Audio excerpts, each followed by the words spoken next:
Bienvenidos a todos. Buenos días o buenas tardes, depende de dónde se nos han conectado. Mi nombre es Aida Figari y en nombre de la plataforma Let's Slack les doy la bienvenida a este nuevo webinar que hemos titulado Vinculando los compromisos nacionalmente determinados con las estrategias de largo plazo en Latinoamérica. Este es un webinar que estamos coorganizando entre el NDC Partnership y la plataforma Let's Slack. El ETC Partnership es una coalición global de países e instituciones que colaboran para promover la acción climática transformacional a través del desarrollo sostenible y cuenta a la fecha con más de 140 miembros.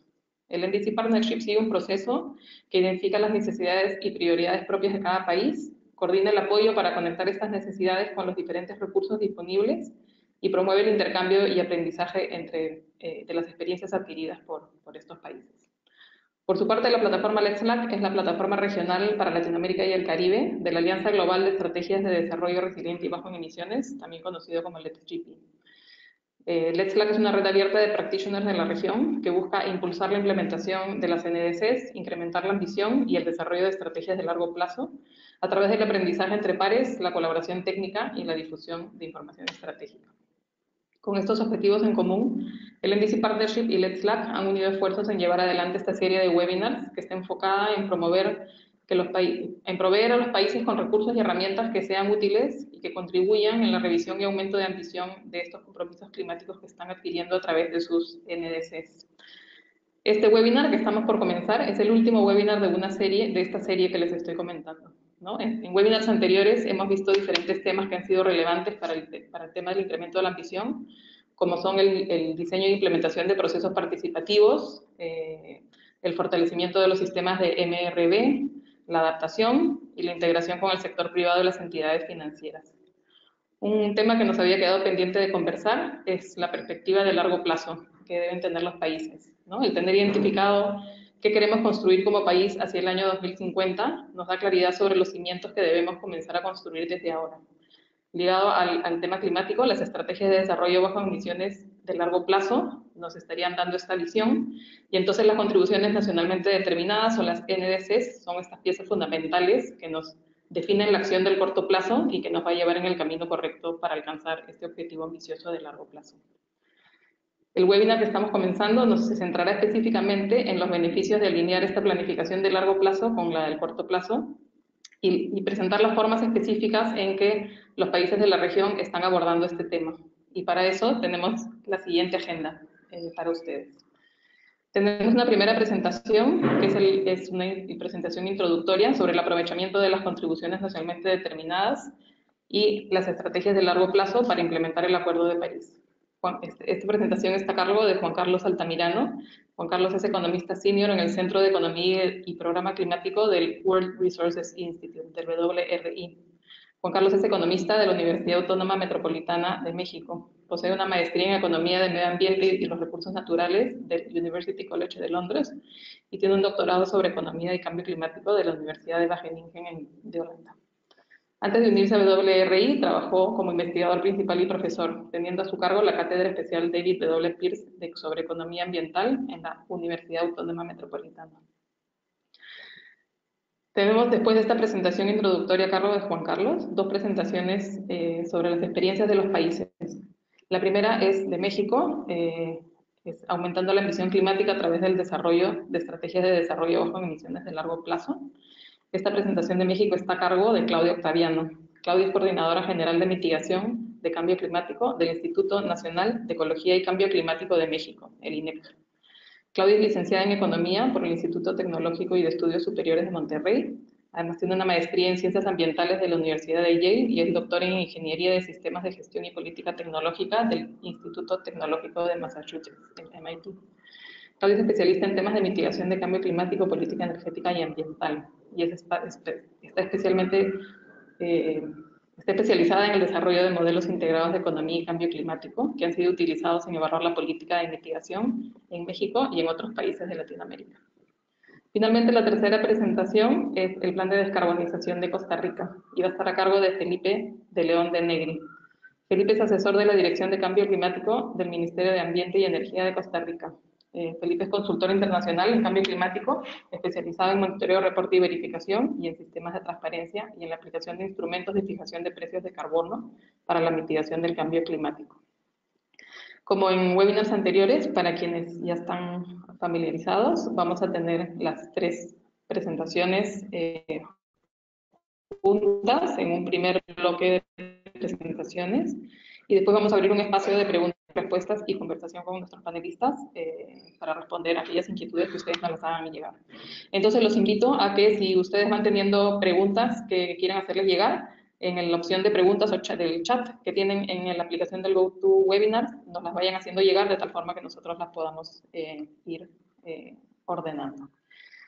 También les comento, porque siempre es una de las preguntas que nos hacen a lo largo del webinar, que este webinar está siendo grabado.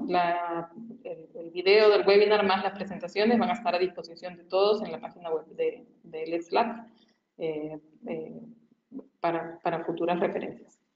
Entonces les agradezco a todos los que se han conectado hoy día, les agradezco además muy especialmente a nuestros tres panelistas que tenemos hoy día y quiero darle ahora la palabra a Juan Carlos para que empiece con su presentación. Adelante, Juan Carlos.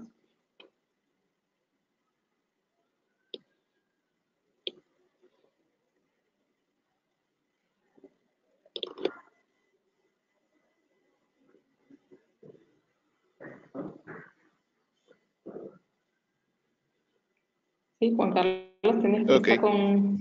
Ahora sí. Ahora sí. Muchas gracias. Buenos días, Aida. Buenos días a los panelistas y a la gente que está conectada en línea. Sin mayores preámbulos, bueno, yo soy Juan Carlos Altamirano de WRI y hoy voy a hablar sobre cómo potenciar las NDCs y las estrategias de largo plazo para implementar el Acuerdo de París. La siguiente, Filmina, por favor.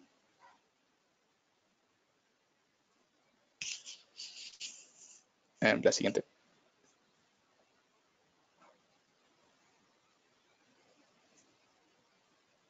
Exactamente, gracias. Hay un poquito de retraso en la imagen.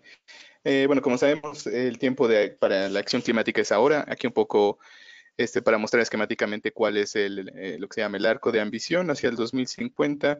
Actualmente estamos cerca del 2020, donde los países van a comunicar las NDCs, ya sean nuevas o mejoradas o con mayor ambición, y sus estrategias de largo plazo, y siguen las siguientes etapas o metas intermedias hacia la meta del 2050, donde hay una emisión neta, una emisión neta de emisiones y que se incremente la resiliencia al cambio climático. Y como sabemos, el Acuerdo de París contiene varios mecanismos para aumentar la ambición de los países en cuestiones de cambio climático y poder alcanzar los objetivos de 2 grados e idealmente ahora el objetivo de 1.5 grados.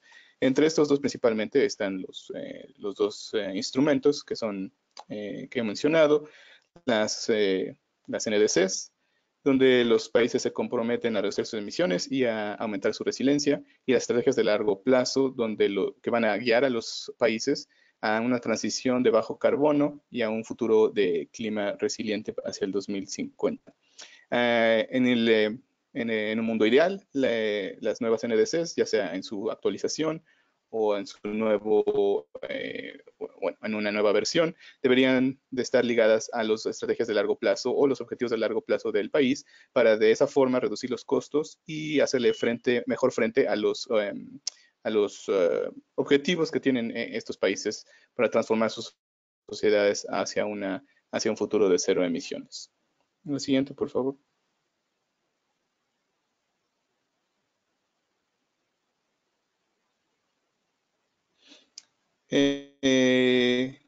Pero como sabemos, los países, hasta el momento, ahora tenemos casi 200 NDCs. Sin embargo, solo hay hasta el momento 13 estrategias de largo plazo que los países han comunicado a la UNFCCC. Y aquí, bueno, está un mapa para mostrar cuáles son estos países. Y como vemos, no están enfocados en una región geográfica en particular. Hay 3 actualmente en América, hay unos cuantos en Europa, uno en África y otros en Asia y en el Pacífico. El siguiente, por favor.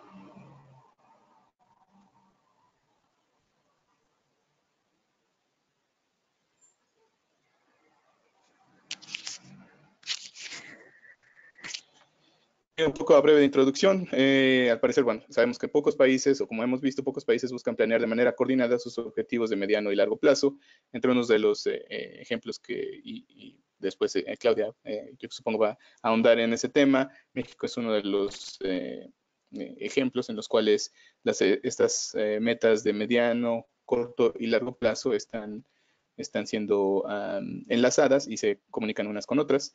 ¿Y cuáles son algunas de las razones para que no haya una cierta coordinación entre estos dos tipos de instrumentos? Bueno, uno es la falta de capacidad y recursos financieros. Como sabemos, eh, los oficiales o la gente del gobierno, la que se encarga de la planeación de política climática, ambiental y en general de la política, tienen N actividades y por lo tanto tratar de tener ambos procesos paralelos es de alguna forma oneroso.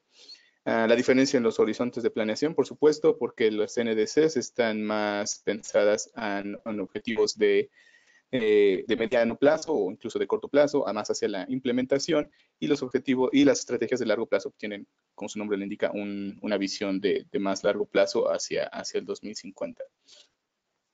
Y también que los desarrollos de objetivos no están restringidos por las condiciones políticas actuales. Las NDCs están bastante influenciadas y se entiende por el esquema o el entorno político en el que se encuentra el país, las posibilidades de cambiar legislaturas, las posibilidades de involucrar a más tomadores de decisiones, mientras que las estrategias de largo plazo no están tan restringidas porque como se dedican a un futuro eh, a un futuro ciertamente lejano, estas condiciones políticas actuales no les dan tantas limitaciones.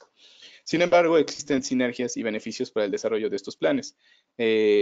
¿Cómo pueden complementarse? Bueno, de que sean coherentes unas con otras, que los objetivos no sean dispares entre lo que se persigue en el corto plazo, en el corto y mediano plazo, y la transformación de la economía de bajo carbono en el largo plazo, que pueden ser basados en datos comunes. Si desde un principio se tiene esta visión de enlazar estos dos tipos de instrumentos, se puede tener ya sea la recopilación de información, la modelación de los diferentes escenarios, de tal forma que se compatibilicen unas con otras. Y uno de los grandes beneficios que puede haber es que uno se asegura que se eviten lo que se llaman los lock-in o que nos estemos comprometiendo a ciertas inversiones, por ejemplo, que no sean ya sea rentables o que sean contrarias a los objetivos de largo plazo, que el Acuerdo de París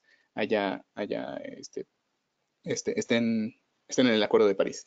Y por lo tanto, esto haga difícil que los objetivos de largo plazo sean difíciles de alcanzar. Siguiente, gracias. Las estrategias de largo plazo, bueno, como mencioné, tienen objetivos para el 2025, 2030, articulan líneas de acción específicas para alcanzar dichos objetivos, es decir, se basan principalmente en la implementación de estas políticas. El Acuerdo de París establece ciclos de 5 años para la revisión de las NDCs, mientras que para las estrategias de largo plazo los objetivos son más allá de 2030. No se necesitan establecer medios de implementación, pueden ser hasta cierto punto objetivos aspiracionales y a diferencia de las NDC son voluntarias y no hay una obligatoriedad de revisión. Como mencioné, las NDC tienen un ciclo después de revisión de cada 5 años donde van a poner la revisión y idealmente una mayor ambición hacia los objetivos de cambio climático. La siguiente, por favor. Una parte importante es cómo pensar, cómo se podrían secuenciar estos planes. Es decir, si necesitamos pensar que en un escenario ideal, ambos instrumentos deben de estar enlazados de tal forma que se coordinen y se complementen uno al otro, pues el escenario ideal sería que un país desarrollara una estrategia de largo plazo antes de revisar su NDC, es decir, antes del proceso de revisión que tiene que llevarse a cabo el año que entra. ¿Qué pasa cuando la coordinación y los plazos difieren? Bueno, uno es que el país ya cuenta con una estrategia de largo plazo. Otra es que el país tiene procesos concurrentes perdón, para el primer caso, cuando el país ya cuenta con una estrategia de largo plazo, este es el caso ideal, porque ya existen estos objetivos a los cuales pueden unirse los objetivos de la NDC y los procesos pueden de tal forma que se puede usar como base para mejorar la NDC. Los objetivos de corto y largo plazo y las acciones, por lo tanto, pueden estar ligadas unas a otras. En el segundo caso, cuando un país tiene procesos concurrentes de desarrollo o revisión de la estrategia a largo plazo con la actualización de su NDC, esta es una situación un poco más difícil ya que no existe este desarrollo secuencial. El proceso tiene que llevarse de alguna forma conjuntamente, puede ser a través de la colección de datos, a través de la consulta de las partes interesadas o de los tomadores de decisiones. Y como requerimiento mínimo debería haber un mecanismo para que estas revisiones continuas de la NDC un poco coincidan con las metas intermedias que la estrategia de largo plazo pueda tener. Y en el tercer caso es, bueno, cuando un país no planea tener una estrategia a largo plazo en el 2020 o planea actualizar su NDC antes que se desarrolle la estrategia de largo plazo. En esto se necesita una discusión mayor entre las partes ligadas a los desarrollos de estas estrategias para ver cómo se podría alinear la NDC con una transición hacia la economía de bajo carbono, con los objetivos y desarrollos del país. Y sobre todo, como había mencionado anteriormente, para evitar que existan estos compromisos de largo plazo que puedan ser contrarios a la estrategia de bajo carbono de un país. La Filomena que sigue, por favor.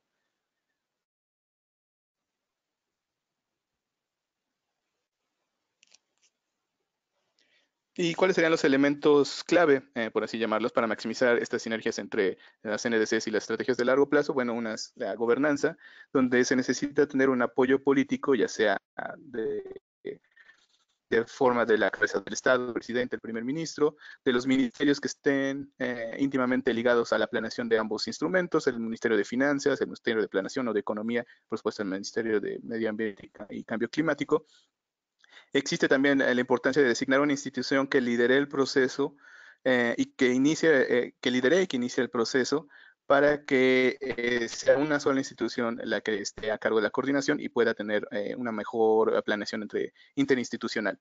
Uh, Exactamente, tener un instrumento interministerial, mecanismos de coordinación, mecanismos para tener discusiones con todos los tomadores de decisiones y las partes interesadas.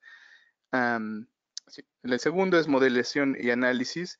Los países, cuando están, por la mayoría, los países desarrollan modelos o desarrollan escenarios sobre los cuales basan sus NDCs y las estrategias de largo plazo. Una de las cosas que pueden hacer es, si se tiene un modelo, unos escenarios ya dispuestos para la NDC, lo siguiente sería extender dichos escenarios o la modelación, el horizonte de modelación eh, hacia el 2050, por ejemplo, y ver cómo se pueden alinear o no los diferentes escenarios y los resultados de ambos ejercicios. Deben de ser ambos procesos informados por un conjunto común de datos y supuestos para que no se desalineen, digamos, los resultados y se pueda haber una mejor compatibilidad entre ambos instrumentos. La definición de objetivos. Idealmente ambos objetivos alcanzarían alcanzarían el mismo objetivo, que sería transicionar hacia una economía de bajo carbono, teniendo en cuenta la senda de desarrollo la senda de desarrollo de cada país, es decir, tomar en consideración las estrategias actuales que hay en materia de planeación económica, en materia de planeación para el desarrollo y teniéndolas como base, desarrollar los objetivos de mediano y de largo plazo. Un poco en este sentido, bueno, las NDCs han sido un poco más cautelosas porque, como ya comenté, están ligadas a los procesos de política actuales y por lo tanto necesitan tener un mecanismo de cumplimiento que pueda ser logrado y que pueda llevarse al cabo. En el caso de las estrategias de largo plazo, los objetivos pueden ser un poco más aspiracionales porque hay diferentes cambios, no solo en política, sino en materia de cambio tecnológico, por ejemplo, que pueda hacer que la transición a largo plazo sea un poco más fácil o podamos tener unos objetivos más ambiciosos en el largo plazo. Si se trabajan en paralelo, lo que podrían hacer es empezar por los objetivos de largo plazo en el 2050 y trabajar hacia atrás para ver cuáles serían las metas intermedias que se necesitan para alcanzar esos objetivos y, por lo tanto, ligarlos a los procesos de revisión de las NDCs en cada 5 años.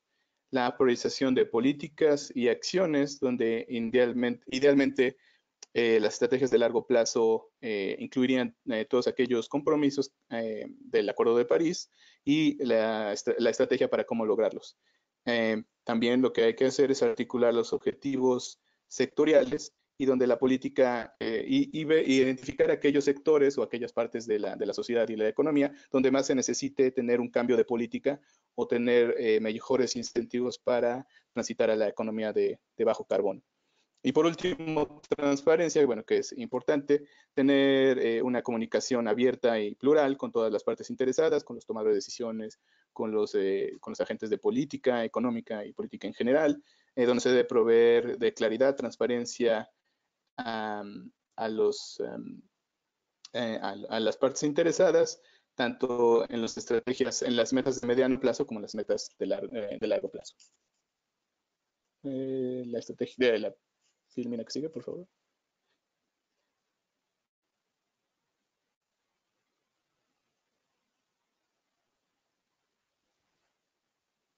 Y por último, bueno, esto es también para decir que hay diferentes recursos. Nosotros en el WRI somos partícipes de este proyecto de estrategias de largo plazo, donde trabajando con el PNUD y el Programa de Cambio Climático de la ONU y contribuyendo a la plataforma 2050 y en colaboración con el NDC Partnership, tenemos bastantes recursos, tenemos opiniones de expertos, documentos de trabajo, ejemplos de país, de cómo las estrategias de largo plazo se han ligado a las NDCs y también en términos generales a más temas desarrollados para ver cómo se puede desarrollar una estrategia de largo plazo. Y está la dirección de internet donde pueden entrar a nuestra página. Y esta es mi última. Muchas gracias. Gracias, Juan Carlos, por esta primera presentación introductoria que hace el vínculo entre las estrategias de largo plazo y las NDCs. Es importante esto que mencionas al inicio de cómo idealmente estas nuevas NDCs que se están desarrollando o revisando deben estar alineadas con alguna estrategia de largo plazo o con los objetivos de largo plazo del país, ¿no? Sin embargo, sabemos por el mapa que nos has mostrado que no en todos los países se va a dar, ¿no? En estos casos hipotéticos que dice que el país ya tiene una LP, entonces se alinea con eso, sin embargo, serían pocos los que lo tienen, ¿no? Y yo creo que la mayoría va a estar trabajando o en paralelo, como mencionas, la revisión de las NDCs y la estrategia de largo plazo, o simplemente no tiene su estrategia de largo plazo y va a requerir todo este reto de tener espacio de discusión y coordinación que permitan después desarrollarla, ¿no? Y estos 5 elementos claves que resaltas, ¿no? El tener una gobernanza clara, el basarse en modelos y análisis sólidos, donde ahí específicamente rescato esto que creo que es importante de cómo además se alinean a los objetivos de desarrollo que tiene el país, ¿no? Y no puede ser un tema aislado del sector ambiental o climático, sino cómo lo alineo a la senda de desarrollo de cada país propiamente. ¿No? Y todo esto complementado con los temas de priorización de acciones en sectores priorizados y temas de transparencia que son súper importantes. Entonces, te agradezco mucho esta primera presentación que nos da un pantallazo general de esta relación que tenemos entre las estrategias y las NDCs. Y ahora vamos a pasar a los dos casos, ¿no? Para entender cómo dos países están abordando este tema de las estrategias de largo plazo, y para eso le voy a dar la palabra a Claudia para que nos cuente el caso de México.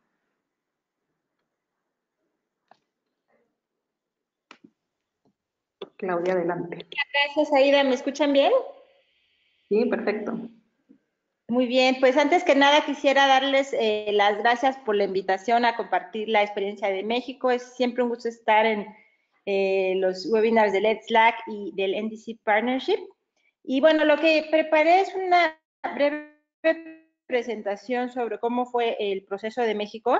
Y primeramente, pues quisiera compartir con los colegas de la región los arreglos institucionales para el desarrollo de la estrategia en nuestro país, y decirles pues lo importante que ha sido contar primeramente con un marco regulatorio y legal sólido. La Ley General de Cambio Climático de México, que se promulgó en 2012, ya incorporaba todos estos criterios de planeación de largo plazo para la política de cambio climático. Y creaba unos instrumentos específicos para poder hacer esto que platicaba Juan Carlos, ¿no? De un ciclo en la política pública que tuviera una visión de largo plazo y mecanismos de revisión de mediano y corto plazo. Entonces, derivado de la Ley General, hay este instrumento que se conoce como la Estrategia Nacional de Cambio Climático Visión 10-2030. Y lo que pide la ley es que esta estrategia de visión de largo plazo tenga objetivos a 10 años, a 20 años y a 30 años. Entonces, México, cuando surgió todo este tema de las estrategias de largo plazo en el contexto del Acuerdo de París, pues ya tenía un avance importante derivado de su propia legislación nacional de tener este tipo de instrumentos de planeación. Creo que otra parte importante que habla la Ley General de Cambio Climático es este tema de que las estrategias de largo plazo y las estrategias de cambio climático en general no solamente pueden ser elaboradas por el sector ambiental, sino que tienen que surgir y ser discutidas en un contexto mucho más amplio de transversalidad. Y la ley crea esto que se conoce como el Sistema Nacional de Cambio Climático en México, que compone la Comisión Intersecretarial de Cambio Climático, es decir, 13 diferentes secretarías o ministerios, como se conocen en la región, donde está pues medio ambiente, pero también está la Secretaría de Energía, la Secretaría de Agricultura, la gente de Relaciones Exteriores, la Secretaría de Economía, la Secretaría de Desarrollo Social, etcétera. Hay varias otras secretarías que tienen su contribución importante al desarrollo de la política climática y que además pues tienen que discutir las implicaciones de algunos objetivos de forma conjunta.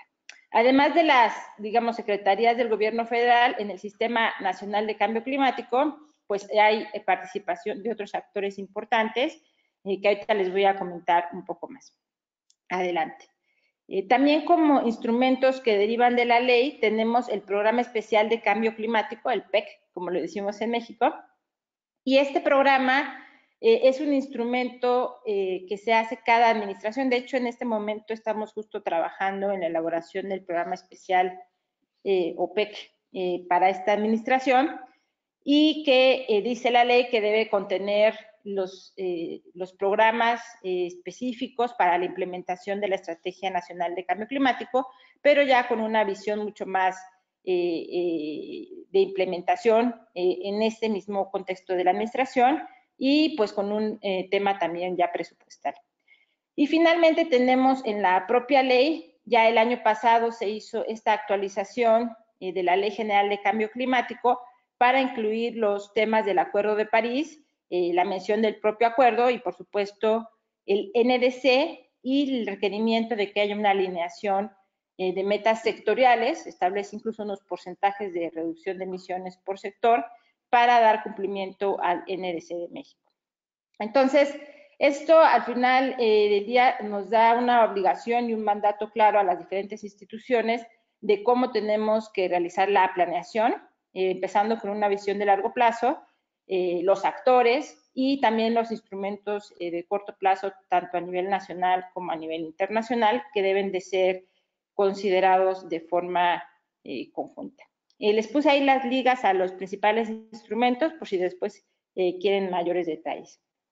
Esto es lo que les platicaba el Sistema Nacional de Cambio Climático, que está compuesto por esta comisión intersecretarial a nivel federal.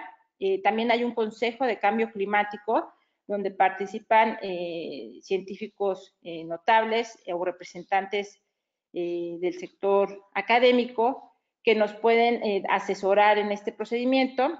Participa también el Congreso Federal, las autoridades municipales, a través de la Asociación de Gobiernos Municipales y los gobiernos de los estados.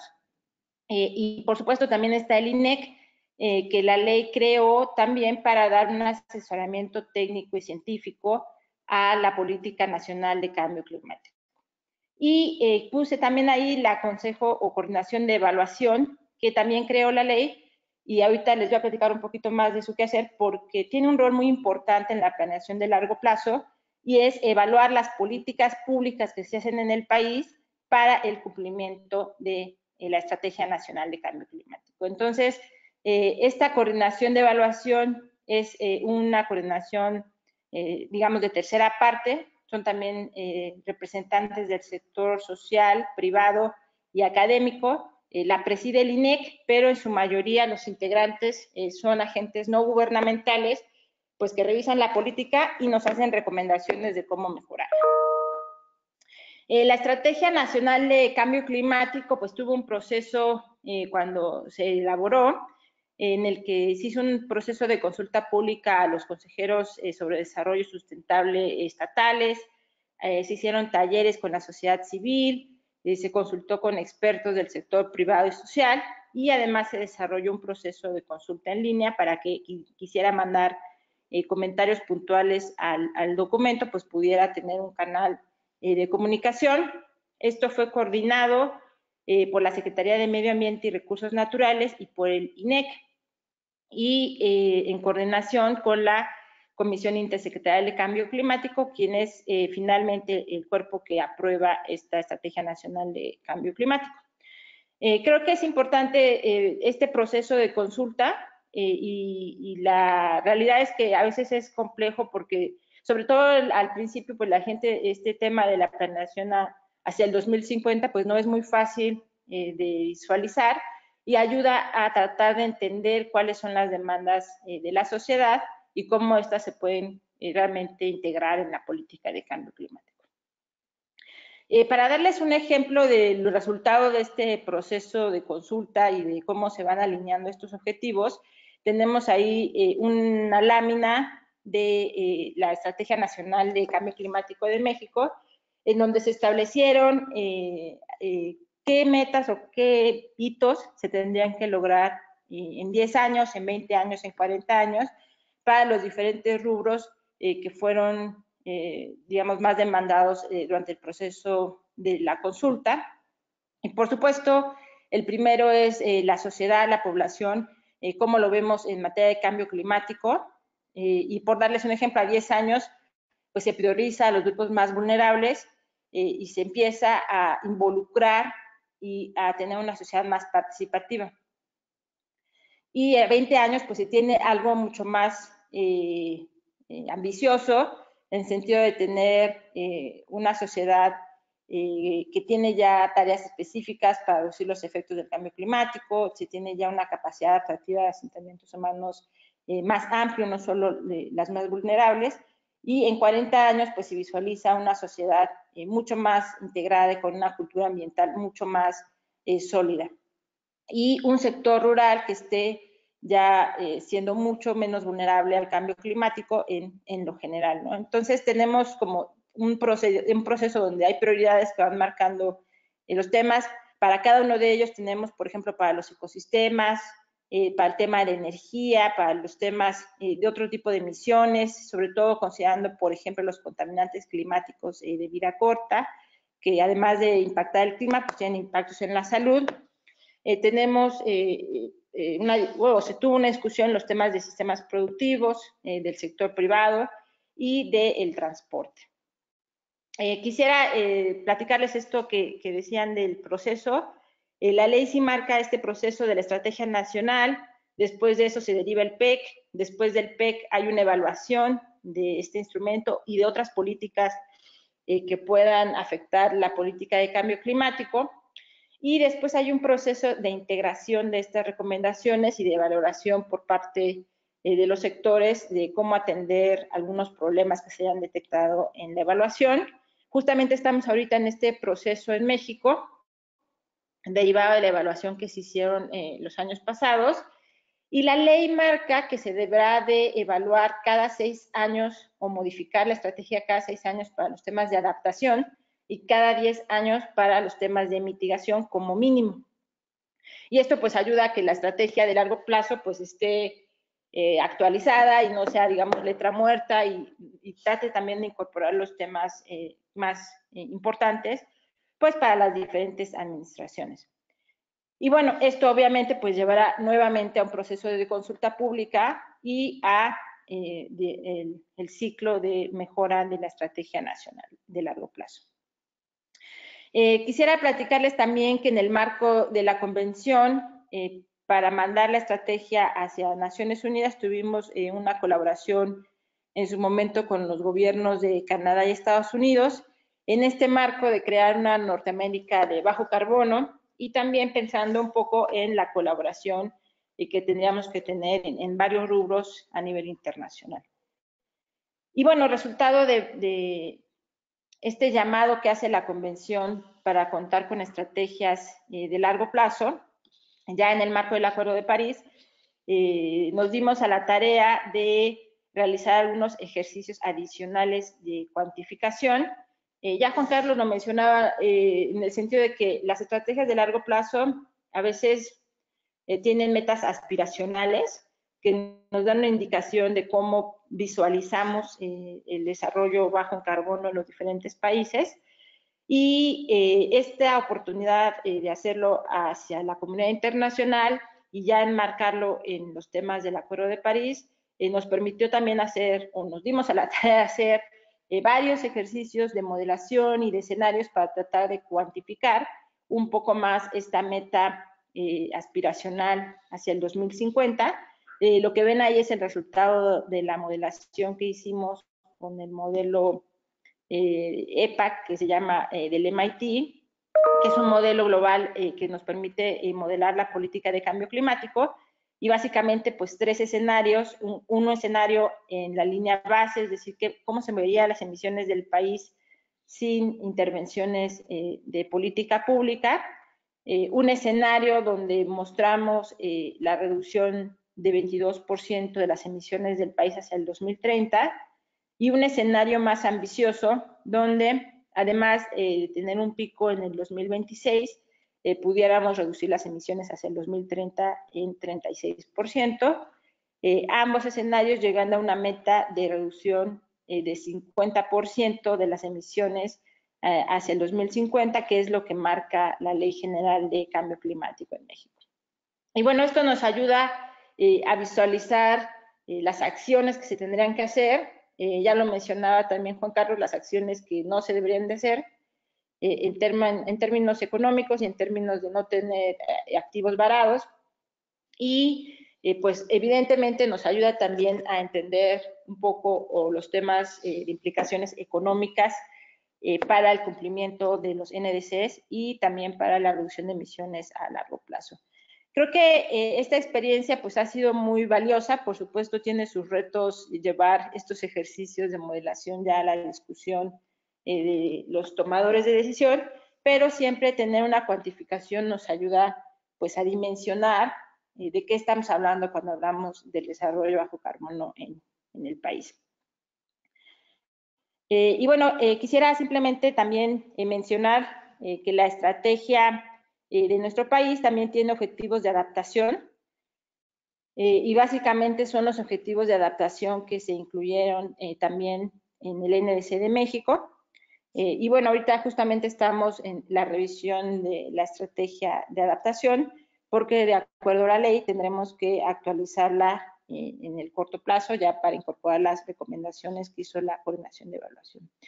Así pues, tanto mitigación como adaptación tienen que planear en el largo plazo y pues estos enfoques nos ayudan también a revisar y alinear los NDCs que, como saben, en el Acuerdo de París pues tienen un periodo de revisión y pues se está trabajando en la convención para que también puedan tener cierta alineación o referencia a cómo esto contribuye con la mitigación y la adaptación en el largo plazo. Y pues yo creo que con esto me despido, les dejo ahí la dirección del INEC, donde podrán encontrar los documentos y algunos estudios adicionales sobre el NDC y la estrategia de medio siglo para México. Muchas gracias. Excelente, gracias Claudia. Quedó bastante claro desde mi perspectiva un poco el contexto de México y cómo han llegado a su estrategia de largo plazo. Definitivamente, lo que mencionaste al inicio de la importancia de tener un marco legal y regulatorio sólido, ¿no? Que para ustedes fue la Ley Nacional de Cambio Climático, que ya incluía la visión de largo plazo y los instrumentos y los arreglos institucionales. Es un punto de partida bastante sólido sobre el cual construir, ¿no? Además, contar con la Estrategia Nacional de Cambio Climático, donde ya tienen esta visión de 10, 20, 40 años, eh, es, es, es, un punto de partida. Y yo rescato esto que mencionas de cómo partir sobre lo que ya el país tiene y no estar inventando cosas nuevas es una buena práctica. Eh, Igual, al final mencionaste un reto que creo que es bien importante, ¿no? Y es cómo sobre la base de todo esto que que el país diseña y plantea como estrategia en base a estas modelaciones y escenarios y cuantificaciones que permitan dar la dirección, siempre queda el reto de cómo llevar esto a los tomadores de decisiones, ¿no? Y el hecho de tenerlo dimensionado y cuantificado creo que es un valor importante para finalmente la toma de decisiones.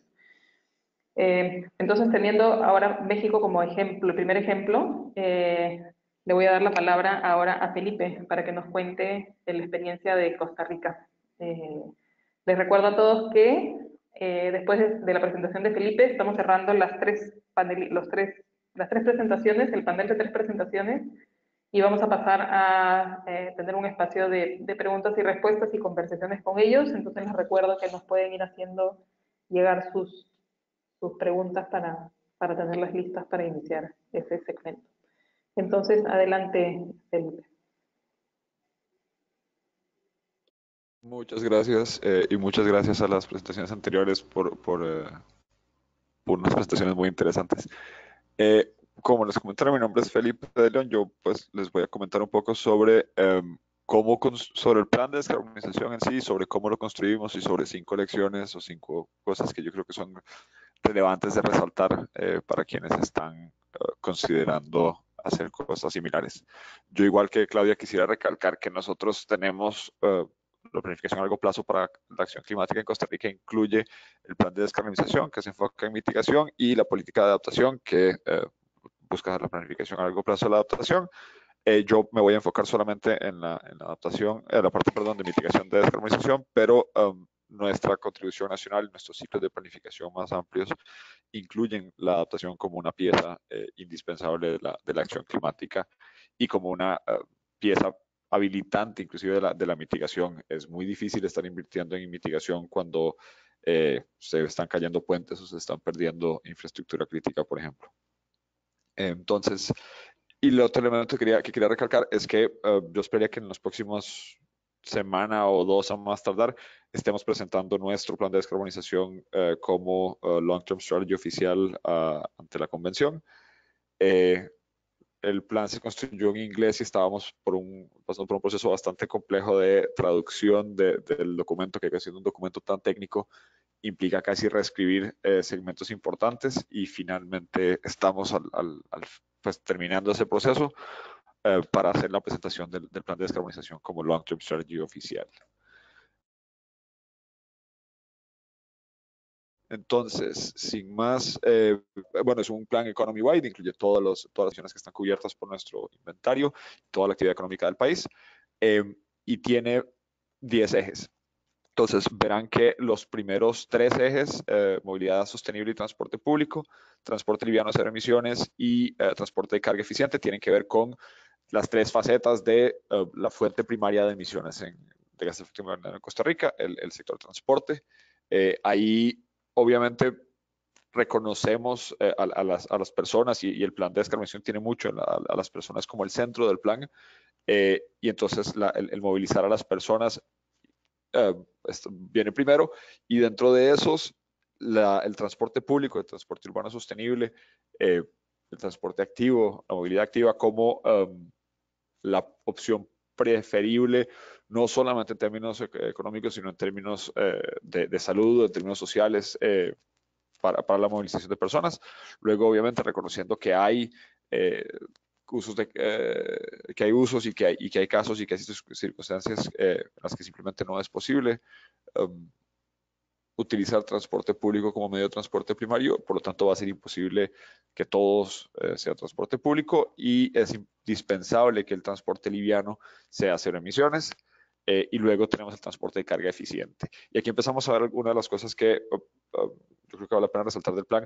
Hay cosas que uno puede llevar a cero emisiones y cosas que no, con la tecnología actual, y cosas que no probablemente en la vida.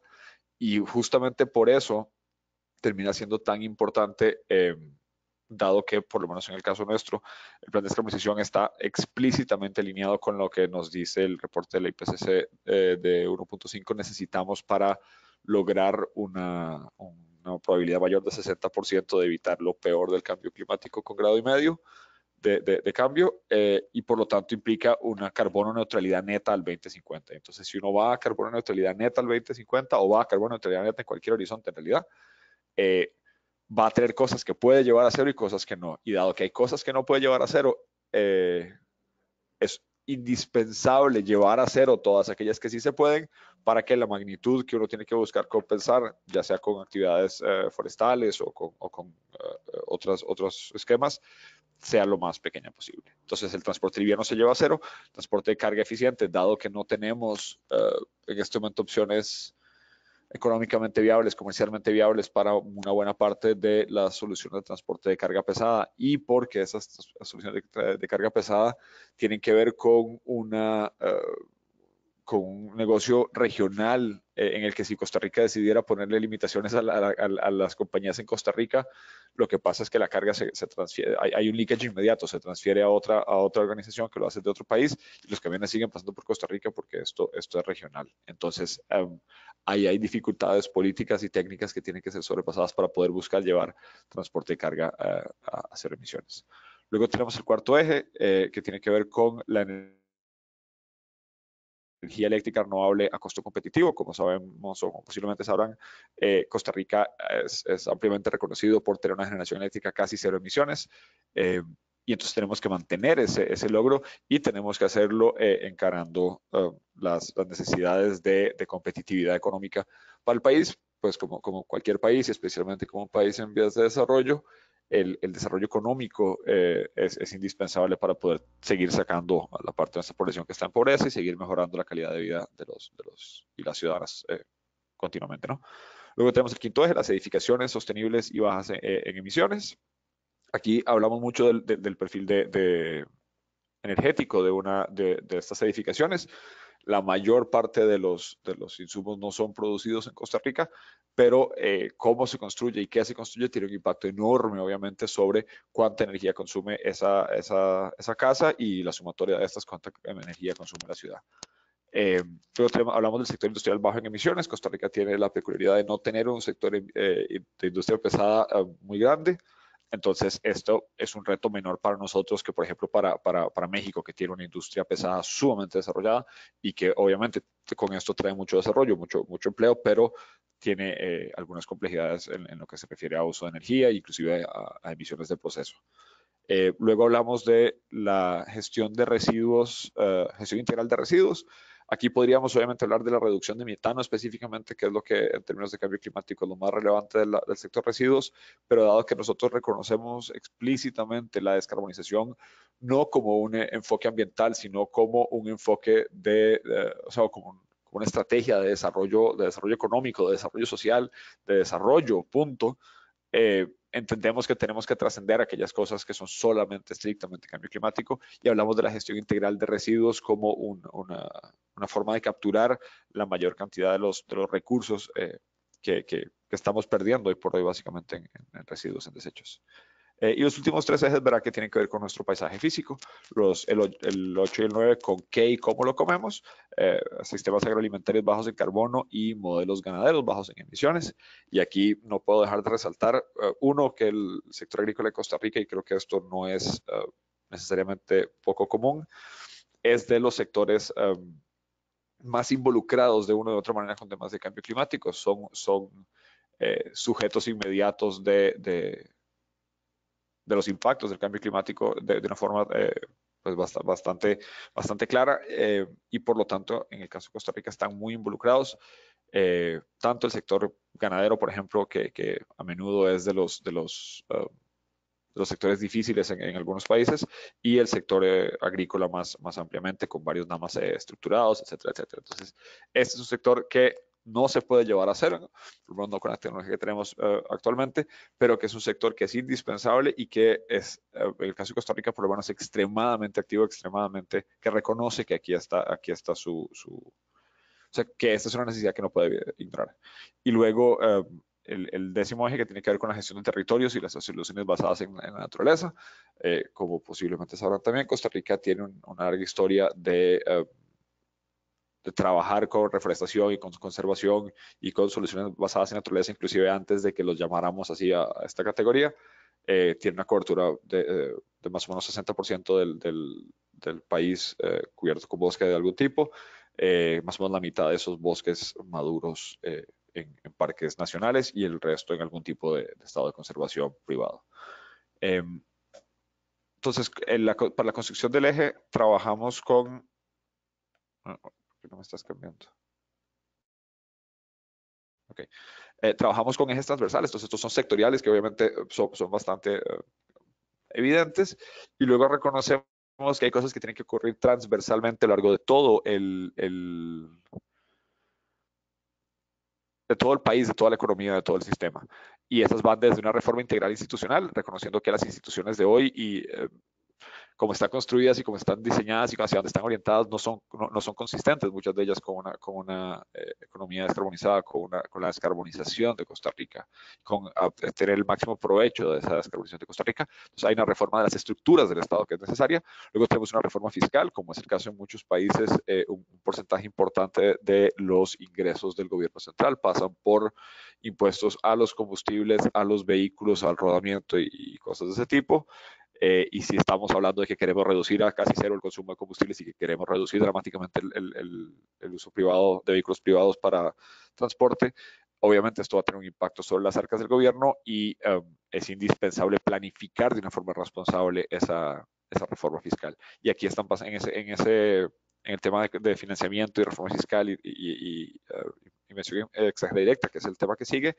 Todo ese tema en general hay unos movimientos sumamente interesantes, especialmente diría yo en el último par de años, y que se están acelerando. El artículo 2.1c del Acuerdo de París, que es el que habla de alinear los flujos financieros con París, es posiblemente de los artículos más cortos y los artículos más poderosos que tiene el acuerdo, y estamos empezando a ver cosas, ya mencionadas algunas en presentaciones anteriores,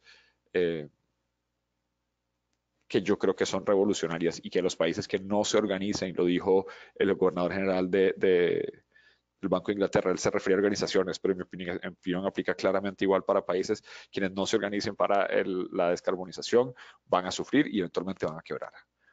Luego la digitalización, entonces volviendo a las transversales, el mejor viaje es el que no se hace. Hay un montón de cosas que podemos, el teletrabajo es una de las formas que podemos traer empleo y reducir emisiones a zonas remotas del país. En general, la digitalización es una de las estrategias indispensables, diría yo, de este ejercicio. La transición justa y la inclusión de derechos humanos e igualdad de género.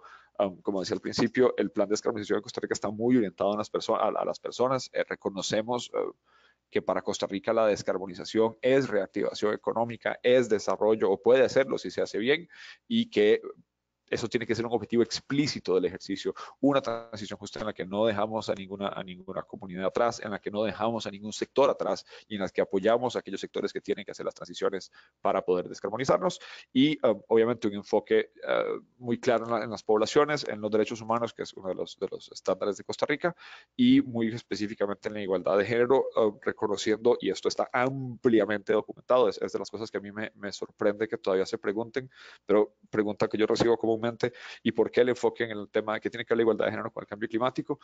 Está ampliamente documentado, y si a alguien le interesa les puedo pasar referencias. Las mujeres son mucho más vulnerables por un montón de situaciones básicamente sociales, que les asignan roles que las hacen más vulnerables, y por otro lado son en muchísimos sentidos la llave a la descarbonización. Son las que toman un porcentaje enorme de las decisiones de compra de los hogares, son las que toman un porcentaje enorme de las decisiones de educación de los hogares, son o deberían ser por lo menos, quienes toman todas las decisiones sobre el número de hijos que tienen. Y todo esto obviamente tiene un impacto enorme sobre las emisiones, ¿no? Datos abiertos y métrica, una de las partes en las que yo trabajo más directamente. Yo digo a menudo que no tengo evidencia, pero tampoco tengo dudas que el plan de descarbonización de Costa Rica es el ejercicio de construcción de política más data-driven de nuestra historia hasta ahora, y vamos a seguir mejorando y haciendo más de eso. Yo participé en la construcción de la meta de mitigación de la primera NS de Costa Rica, participé en el plan de descarbonización y ahora estoy coordinando el proceso para la NS nueva, y es impresionante ver cómo el esfuerzo consciente que se hizo desde la época de la NS hasta ahora en crear herramientas, en crear capacidades, en recopilar información para poder alimentar esas herramientas, está rindiendo frutos y ya nos deja hacer cosas que hace 5 años eran literalmente inconcebibles. Y por último, educación y cultura. Supongo que habrán visto recientemente el anuncio en Italia de la obligatoriedad de cursos en ese país sobre la crisis climática a lo largo de los colegios. En Costa Rica ese es el tipo de cosas en el que reconocemos es indispensable. Yo aquí siempre hago el caveat que si bien la educación y cultura son indispensables para la descarbonización a largo plazo, es no solo irresponsable, sino simplemente técnicamente equivocado pensar que la próxima generación nos va a salvar, que va a ser Greta, que van a ser los niños, las niñas y los jóvenes y las jóvenes. Eso es falso. Tenemos más o menos 10 años para llevar las emisiones a más o menos la mitad de lo que son hoy, para tener una esperanza razonable de no destruir el mundo como lo conocemos. Y esto no es del todo exagerado. Eso lo vamos a hacer nosotros con las estructuras de poder actuales y con las estructuras políticas actuales, con todo lo que eso significa. Y ya entonces, cerrando, el mapa habla, el plan de descarbonización traza rutas a 3 horizontes temporales muy específicos: 2050 y hacia atrás, digamos 2030 y 2050, que es el despliegue masivo; 2023 a 2030, que es el punto de inflexión; y 2018 a 2022, que es el periodo de gobierno actual y que es donde se plantan los cimientos. ¿Y por qué voy de atrás del fondo hacia atrás? Pues justamente porque así es como se tienen que construir estos planes para evitar el locking del que hablaban los expositores anteriores, con una menor resolución, un menor detalle en el 2050, porque ahí lo que sabemos es a dónde queremos estar principalmente, y cada vez mayor detalle conforme nos acercamos a la fecha actual, donde 2018 a 2022 tenemos las acciones específicas que el gobierno actual tiene que tomar para posicionarse. 5 lecciones, ahora sí, para terminar con esto. O cosas que yo quisiera haber sabido cuando empezamos este proceso, o cosas que nos salieron bien de casualidad o nos salieron mal y pues aprendimos. El desarrollar las herramientas, lo que les decía hace un rato, nosotros tenemos más o menos 5 años de estar invirtiendo muy intensamente en el desarrollar herramientas de modelación principalmente. Trabajamos con modelo Times al principio para el plan de descarbonización. Ahorita estamos trabajando con modelo Osmosis que nos da mayor capacidad de conexiones y nos da mayor flexibilidad. Para la parte de energía estamos desarrollando modelos de uso de agua y de uso de suelo, y la competencia entre energía, agua y uso de suelo. Están integrados los 3 modelos, aunque se pueden correr independientemente.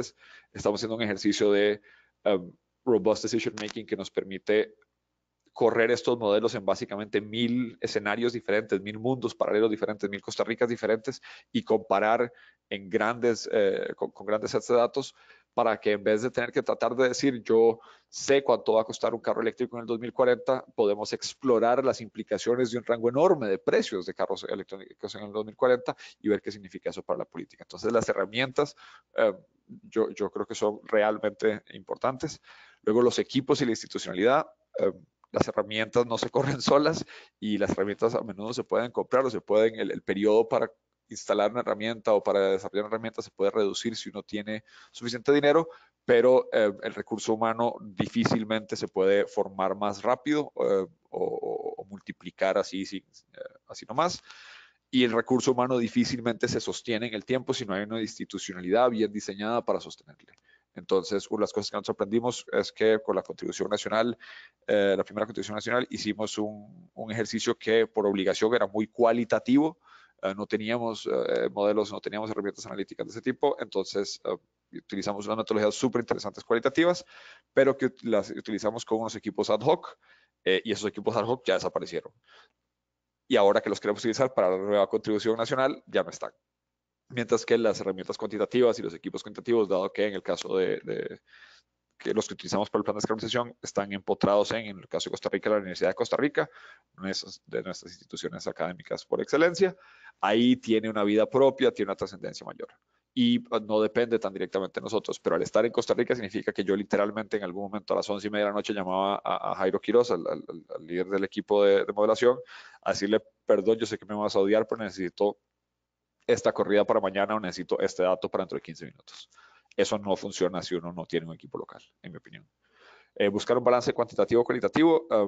Una de las cosas que aprendimos justamente de haber tenido una experiencia muy cualitativa con la primera NDC y muy cuantitativa con el plan de descarbonización es que los dos enfoques tienen, y claramente esto no es sorpresa para nadie o no debería serlo, tienen sus limitaciones y que es en el balance entre los dos y en la integración entre los dos donde está el sweet spot de planificación y de desarrollo de políticas, ser muy conscientes del lock-in, esto ya lo mencionaron, los panelistas anteriores. Hay acciones que si se toman hoy y aunque hoy por hoy puedan entregar reducciones de emisiones a corto plazo, hacen imposible llegar a una meta profunda a largo plazo, en el caso nuestro 0, a menos que uno esté dispuesto a asumir unos costos terribles por activos varados, el ejemplo por excelencia es el uso de gas natural como, entre comillas, combustible de transición. Todos los estudios que yo conozco serios y recientes apuntan a que el gas natural es un combustible de transición viable en un número muy limitado de casos con condiciones muy específicas, porque dado que el timeline que tenemos, dado que tenemos muy poco tiempo para llegar a cero global, es poco probable que esas inversiones puedan seguir operando durante todo el tiempo que necesitan para recuperar su inversión, y entonces o van a operar fuera de ese periodo y van a generar emisiones que son incompatibles con la meta, o no van a operar fuera de ese periodo y van a generar pérdidas terribles porque no se recuperan las inversiones. Eso de locked assets, de stranded assets, perdón, es terrible.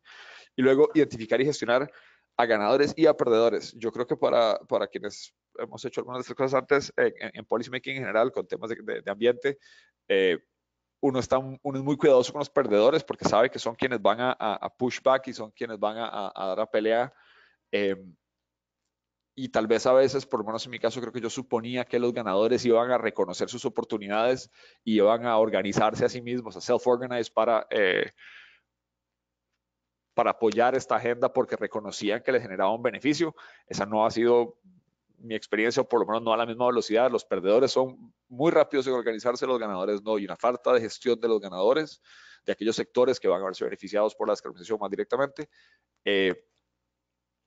hace fácil generar esta narrativa en la que el sector privado, por ejemplo, está en contra de la descarbonización. No, hay una parte, un fragmento pequeño pero muy beligerante del sector privado que está en contra de la descarbonización. Desafortunadamente no tiene una voz del otro lado igual de escandalosa hablando sobre los beneficios, y eso en alguna medida yo creo que ha sido una falta de gestión proactiva de esos ganadores, y es otras cosas que yo creo que debimos haber hecho más rápido y mejor en la vez pasada, y que estamos haciendo o que vamos a hacer mejor en la siguiente secuencia. Esperamos que el plan de descarbonización está diseñado específicamente para ser un documento iterativo, está diseñado específicamente para ser la base sobre la que se construye la próxima NDC.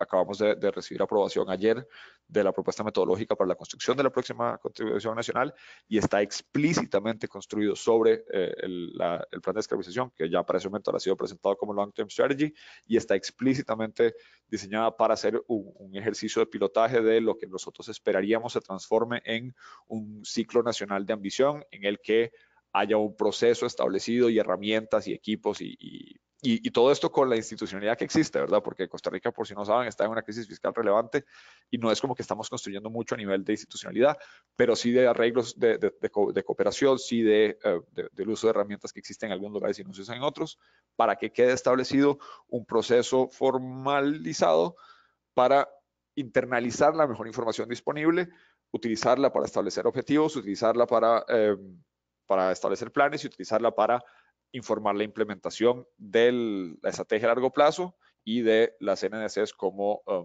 fragmentos temporales de esa estrategia. Muchas gracias.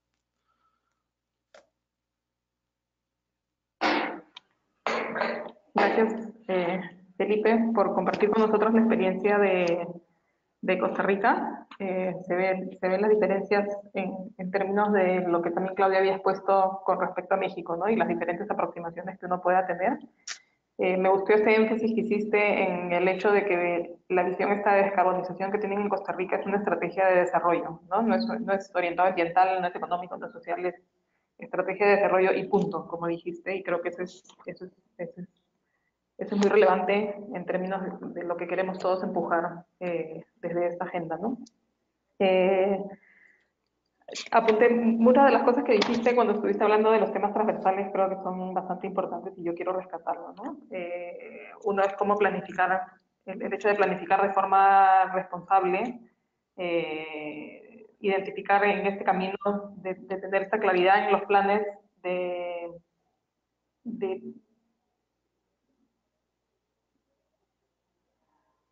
cómo organizarnos para no sufrir, ¿no? Lo dijiste así con esos términos. Y bien importante, que se relaciona mucho con esta última reflexión que hiciste de ganadores y perdedores, el hecho de la transición justa, ¿no? Creo que ponerlo como un objetivo explícito, que fue lo que dijiste, y tener esta orientación hacia las personas, finalmente las personas son el centro de todo el proceso de desarrollo, es muy importante. Y el hecho de tener un ejercicio basado en información, ¿no? Y toma de decisiones en base a datos y información concreta que le dé solidez y validez a las decisiones, creo que también es súper importante. Con esto quiero empezar la sección de preguntas. Tenemos varias preguntas. Quiero comentarles también que lamentablemente Claudia Octaviano tuvo que retirarse porque tenía algo que hacer partiendo a las 10. Pero ella se ha comprometido que las preguntas que eran específicas para ella las puede responder por correo y lo que podemos hacer es poner una especie de blog o nota en la página misma del webinar donde está la grabación y las presentaciones con aquellas preguntas respondidas por Claudia luego por escrito. Pero hay una pregunta con la que yo quería comenzar. Estaba dirigida a Claudia y venía de Whitman Machado y creo que es importante porque los tres mencionaron de una u otra forma la importancia de tener equipos locales y de tener una estructura de gobernanza y capacidades instaladas en los países que permita primero diseñar y después darle seguimiento no solamente a las estrategias de largo plazo, sino a las NDCs, ¿no? Entonces, ¿qué reflexión tendrían Juan Carlos y Felipe de cómo establecer, no solamente establecer estos equipos locales y institucionalidad y gobernanza, sino darle sostenibilidad, ¿no? ¿Qué recursos se necesitan? Si lo hacen, si es que es con apoyo de cooperación internacional o si hay mecanismos de darle sostenibilidad en el tiempo sin este apoyo, sabiendo que es una carga importante que implica pasar por todo este esquema de implementación.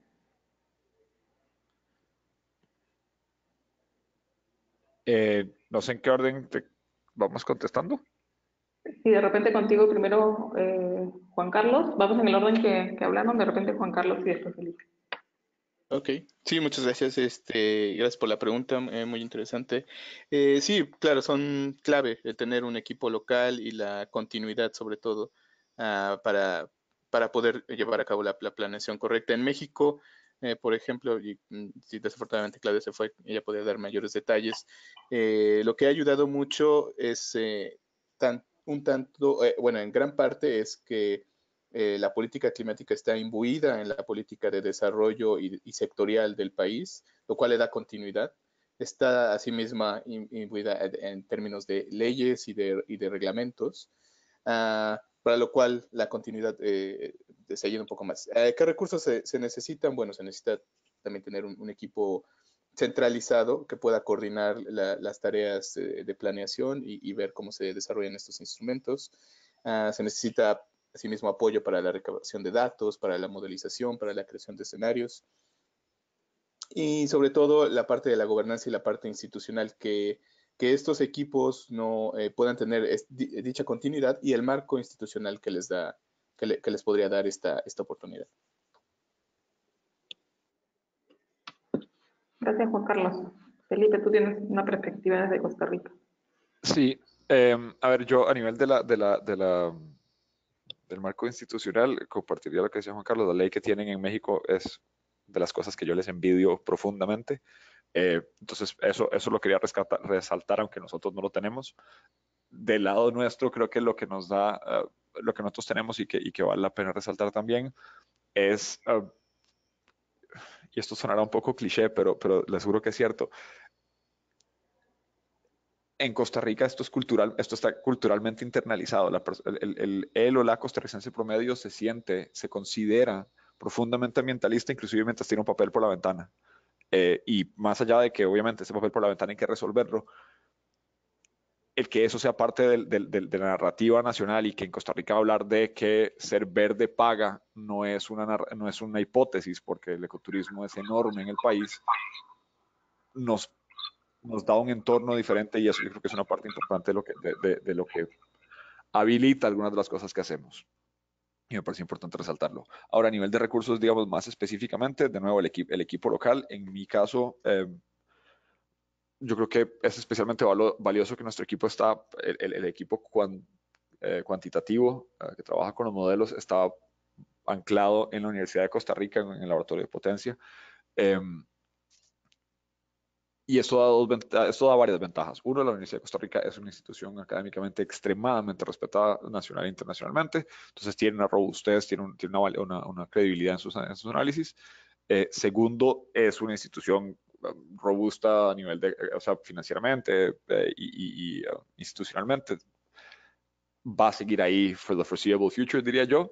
Y tercero, al ser una casa de enseñanza, digamos, y una casa de investigación, uno de los subproductos inesperados para mí fue que no solo teníamos un equipo de modelación que está trabajando en la universidad, sino que el modelo que se está utilizando para dar clases, y entonces ya hay un curso de modelación del Sistema Energético Nacional utilizando estas herramientas que además se escogieron muy cuidadosamente para que fueran open source. Una de las razones por las que nos pasamos de una de las plataformas de modelación que utilizábamos antes o que la estamos utilizando menos y estamos invirtiendo mucho más activamente en Osmosis, en la plataforma que estamos utilizando primariamente ahora, es porque es una plataforma de datos abiertos y de código abierto que nos permitía que es más compatible con esta filosofía de datos y de MRV en general, y que nos permitía reducir los costos y hacerla accesible a más personas. Entonces yo quisiera pensar que en unos cuantos años habrán 10, 15 o 20 personas en Costa Rica que pueden utilizar realmente, profundamente utilizar este modelo o esta suite de modelos,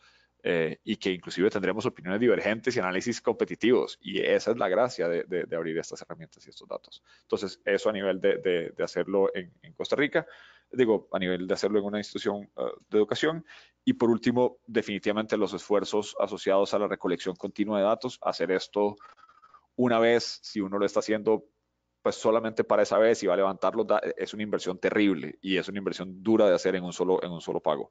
Si uno establece los sistemas que le permiten ir recolectando información a largo plazo, ir recolectando y automatizando sus procesos, la información que se utiliza para los inventarios, para los BURS, para las comunicaciones nacionales, hay una gran parte de eso que puede estructurarse y que puede reducir muchísimo los costos de los esfuerzos de modelación y de este tipo de herramientas que apantallan definitivamente. ¿Cómo lo logramos? Al principio mucho y todavía mucho con cooperación internacional. El montar estos sistemas en 5 años ha sido posible solo por esa cooperación internacional, pero sí estamos muy conscientemente estableciéndolos de manera y de forma que tengan una vida más allá de esa cooperación. No lo hicimos, como les decía al principio, con el ejercicio cualitativo en las NDCs, pero ya este diseño de las NDCs que viene incorpora asegurarnos que el equipo cualitativo también tenga un hogar en una institución que tenga una trascendencia a largo plazo, de manera que tengamos estas herramientas disponibles para el futuro institucionalmente, pues.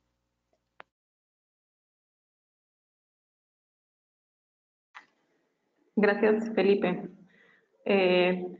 Voy a hacer a continuación un par de preguntas.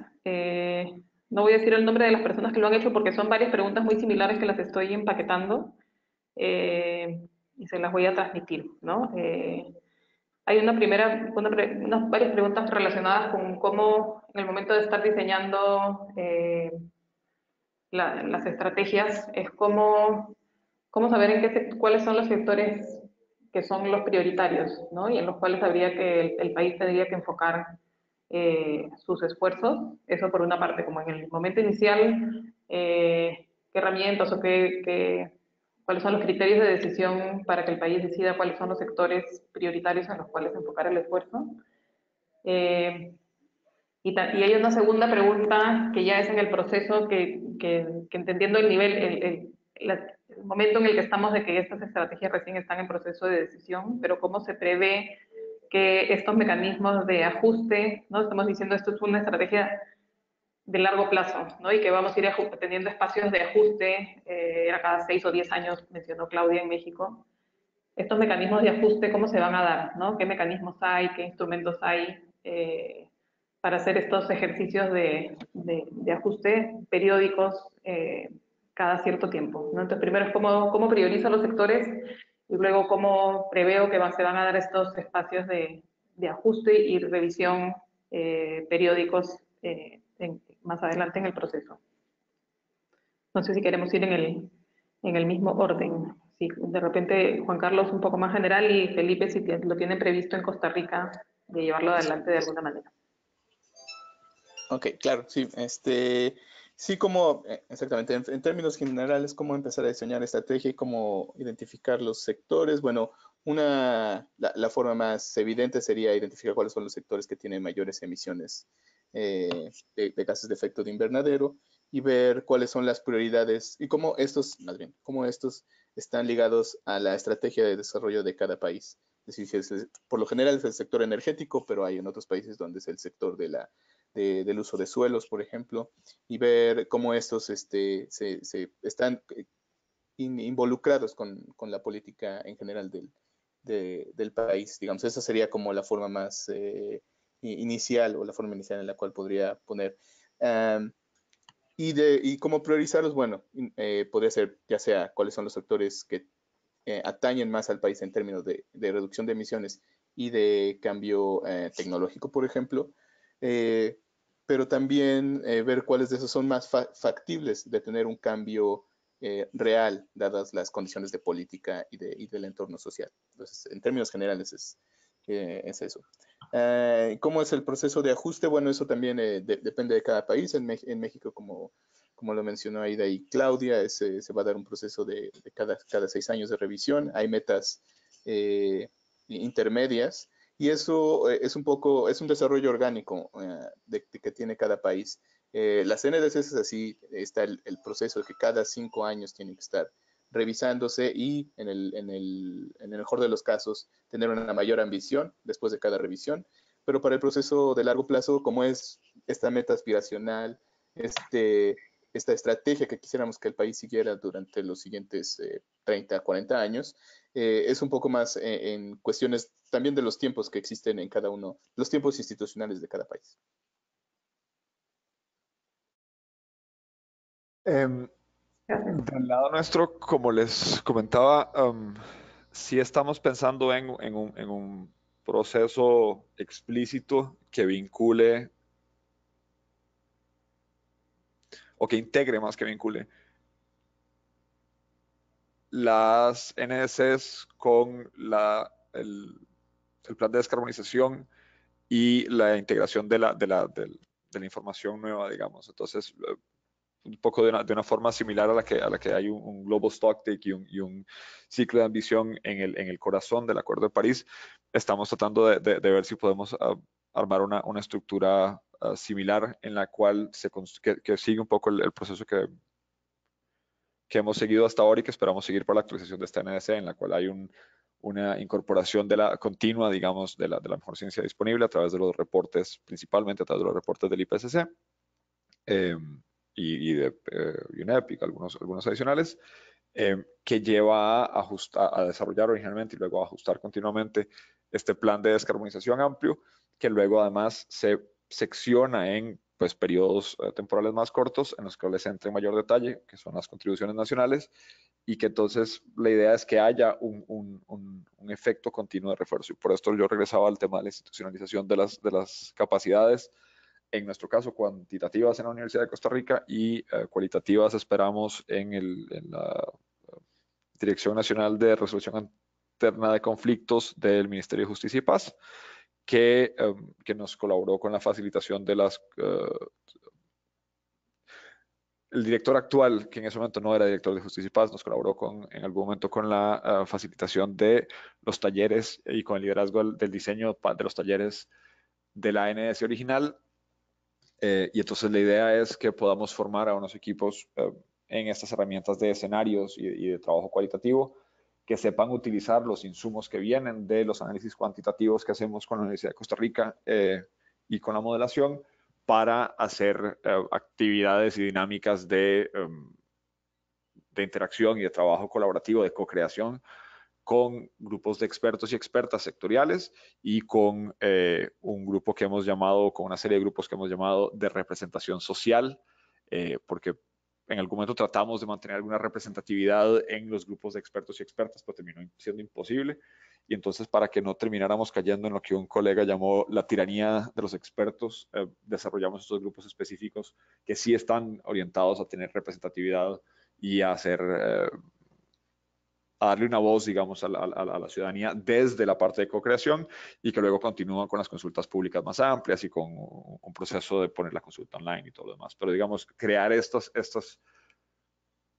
estamos muy conscientemente trabajando con esta NDC como el piloto de lo que esperaríamos podría ser ese ciclo, con el objetivo explícito de que quede establecido regulatoriamente.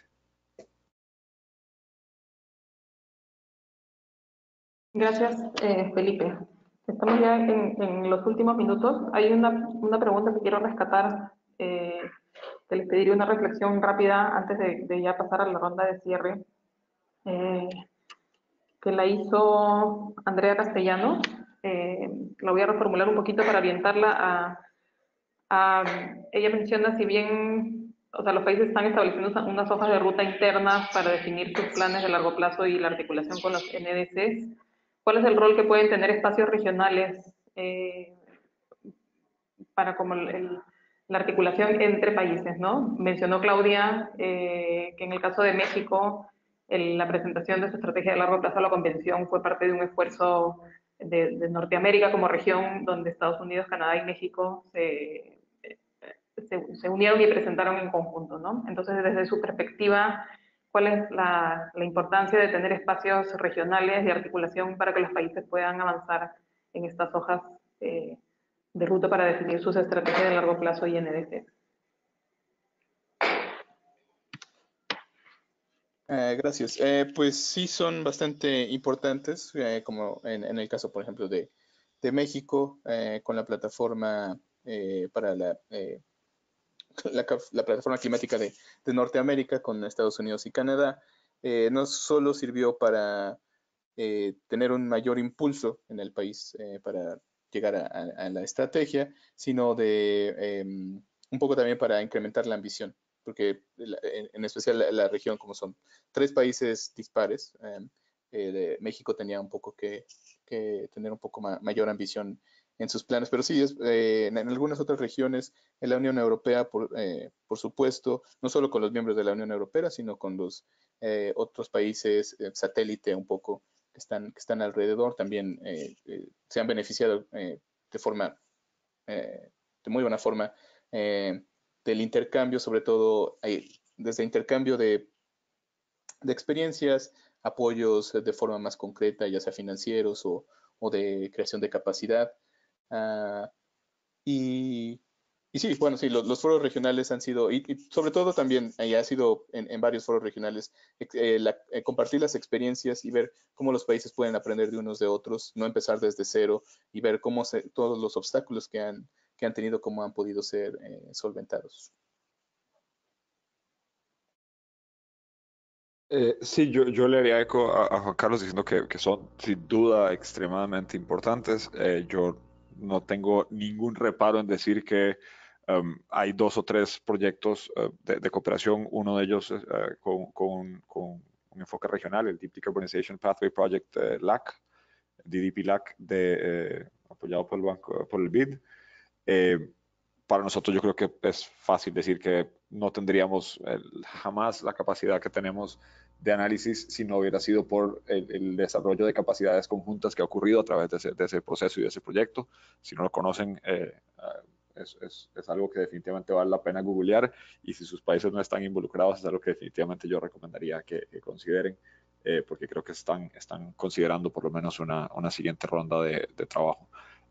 Trabajo muy orientado a justamente los aspectos muy técnicos de modelación para una descarbonización profunda que realmente llegue a las metas. Entonces, desde ese lado técnico, sin absolutamente ninguna duda, regionalmente, hemos tenido mucho apoyo del PMR, del Banco Mundial también, más en un tema norte-sur, y del 2050 Pathway Platform, que también ha sido formidable en el apoyo que nos ha dado.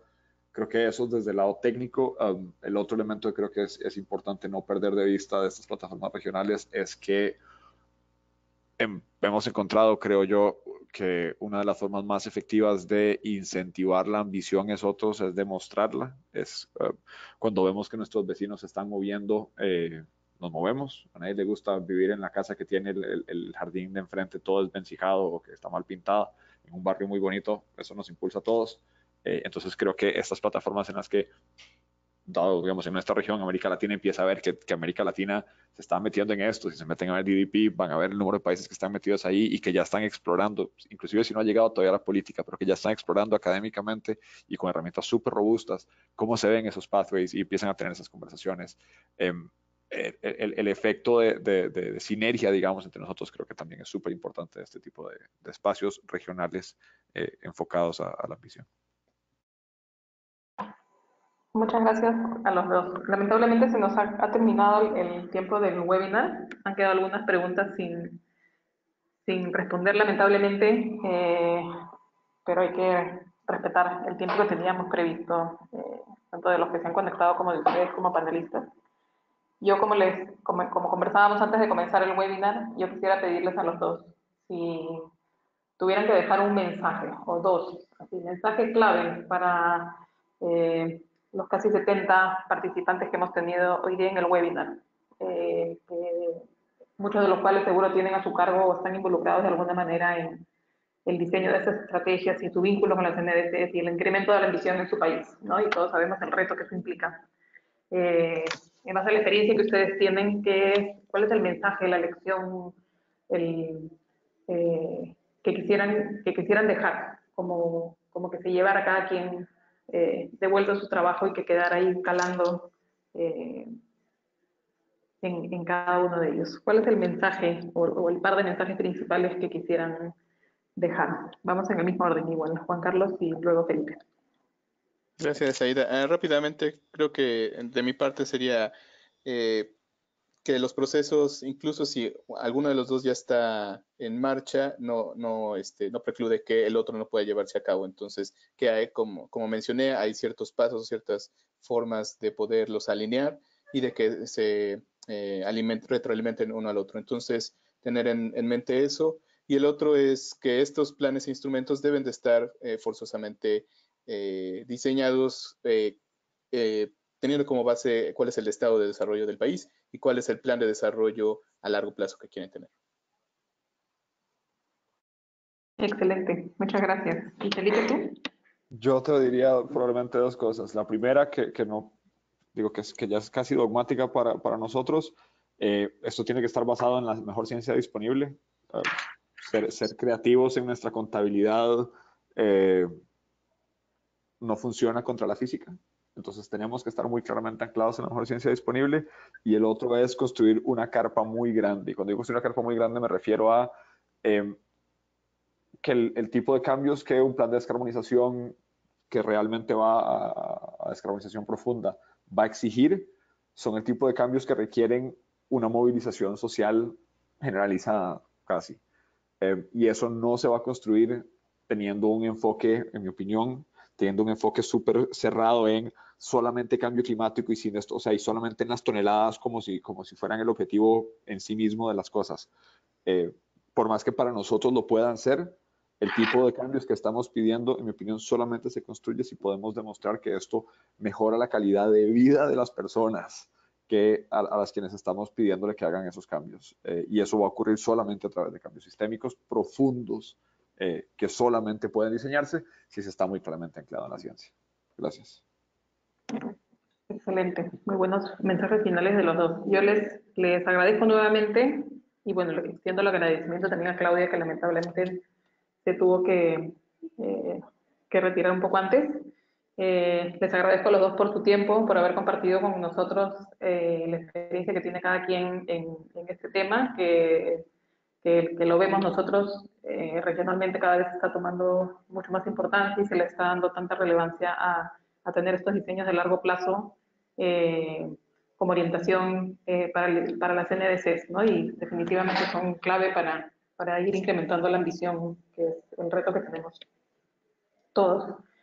Quiero, además de agradecer a todos los que nos han acompañado en el webinar de hoy, terminar dando un agradecimiento muy especial al NDC Partnership, que ha hecho posible hacer esta serie de webinars. Gracias a ellos hemos tenido esta serie de webinars, están todos grabados y todo el material está a disposición en la página web del Let's Slack. Así que los invito a los que no pudieron estar en los webinars anteriores que puedan buscarlos y ver, porque cada uno de los temas que hemos ido abordando han sido temas clave para los procesos que todos los países se están embarcando. Entonces, les agradezco una vez más a todos, espero que todos terminen muy bien su día y nos escuchamos en el próximo webinar. Muchísimas gracias. Hasta luego, muchas gracias. Hasta luego, gracias.